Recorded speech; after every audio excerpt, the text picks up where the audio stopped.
Hey everyone, welcome back to my channel. My name is Emily and today I want to talk about The Name of the Rose by Umberto Eco.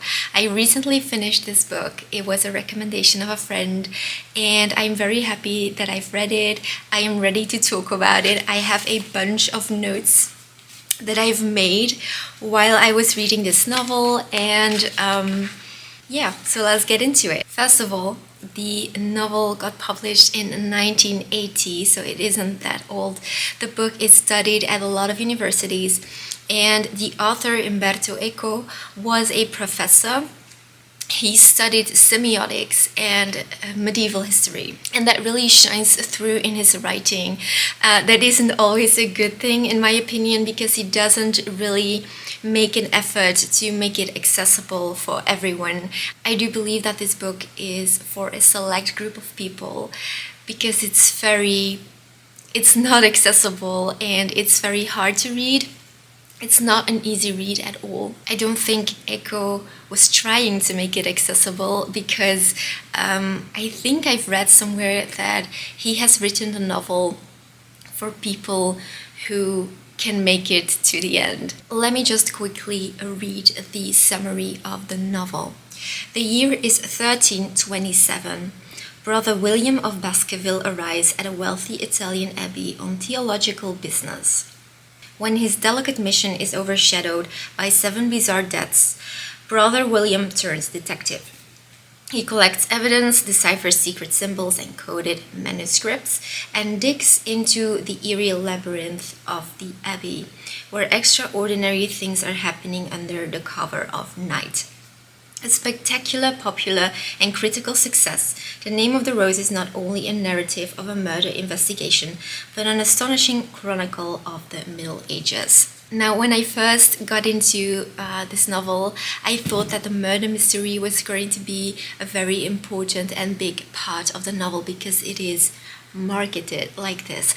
But in my opinion, it isn't. It's like a subplot. It's really not that important. The novel centers around history and theology. William and Edzo of Melk are our main characters, and we actually follow William around, but the novel is written in the perspective of Edzo, his apprentice. I'm still not sure why the author picked Edzo's perspective instead of William's.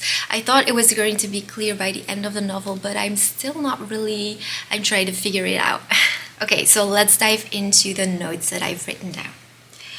The novel is a mix of history, mystery, science, and philosophy. Conversations about theology are the biggest part of this novel, and I truly believe that if you know a lot about the Bible and if you truly understand all the references, the cities that he's mentioning, the discussions that are going on about Jesus and everything, I think if you truly understand what they're talking about, this novel gets more interesting because so many things went over my head. They were talking about, Jesus and all kinds of Christian things, and I just didn't know what they were talking about. It just went all over my head. That's why I think that if you know a lot of things about the Catholic Church, that you will enjoy the conversations between these monks and that you will truly understand what is going on. The historical part of this book is phenomenal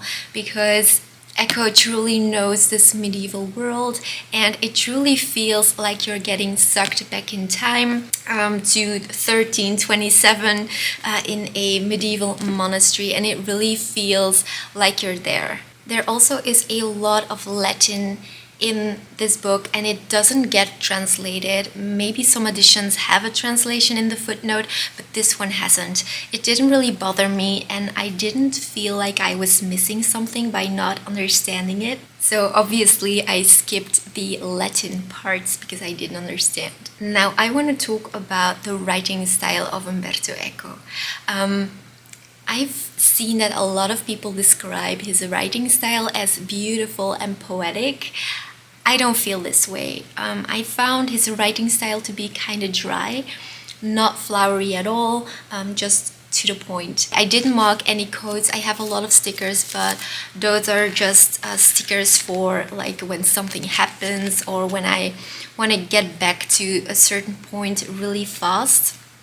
But I didn't mark any quotes, and that means that there weren't any quotable sentences that I wanted to share with you, which is kind of, I don't know, it's a bit disappointing, but that's okay. I don't think that the point of this novel is prose and beautiful sentences. It's just he wants to take you back in time, and he wants to like immerse you into this medieval time in a monastery. The writing is very academic, and I think this is why I will probably never recommend this book to anyone. The main reason being because it's so academic. It's just not an accessible book. It's a very hard book to read, in my opinion, because I know there are a lot of people who will say it's not a difficult book, but I have to admit that I found it very difficult to get through.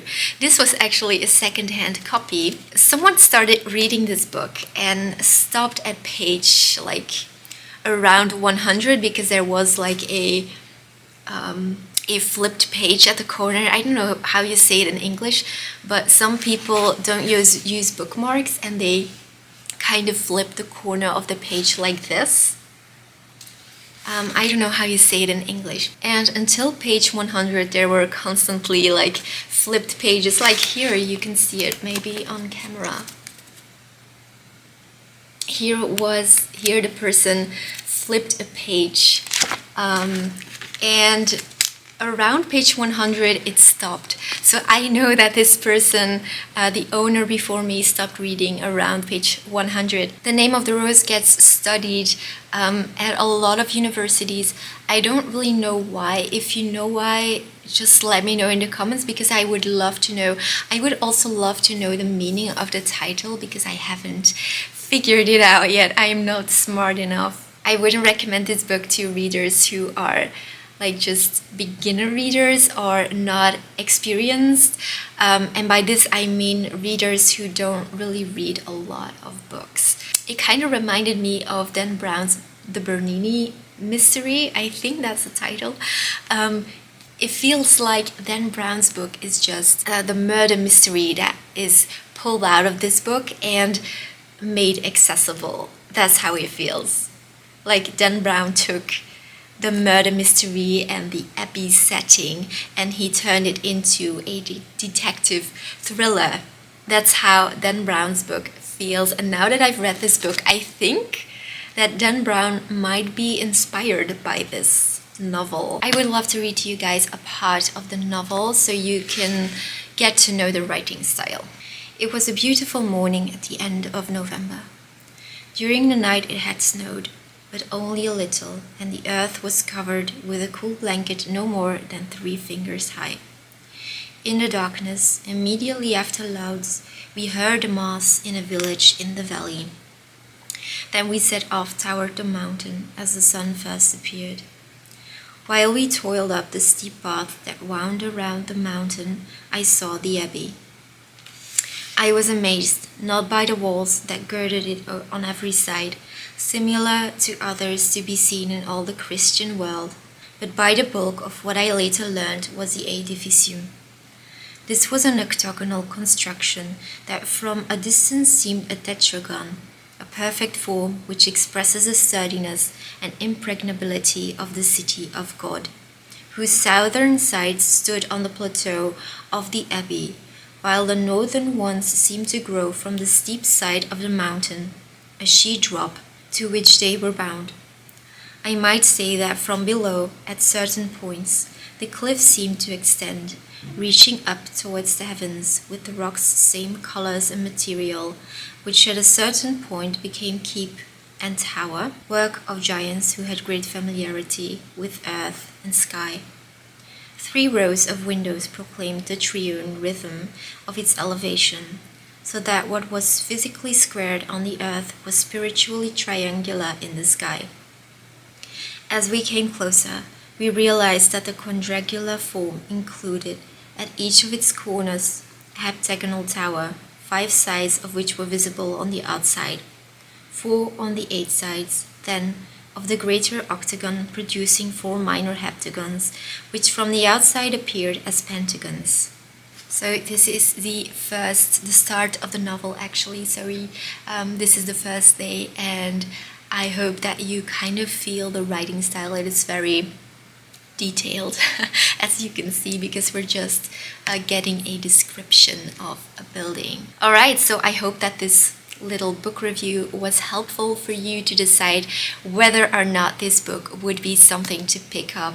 Thank you so much for watching. Let me know in the comments your thoughts about the book, if this is on your reading list, if you've already read it.